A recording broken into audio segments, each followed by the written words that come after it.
தேசிய முற்போக்கு திராவிட கழகத்தினுடைய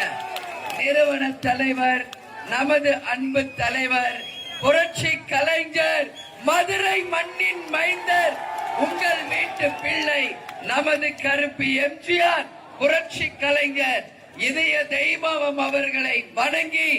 இன்றைக்கு மதுரையிலே திருப்பரங்குன்றம் தொகுதியிலே மக்களை தேடி மக்கள் தலைவருடைய ரத யாத்திரையும்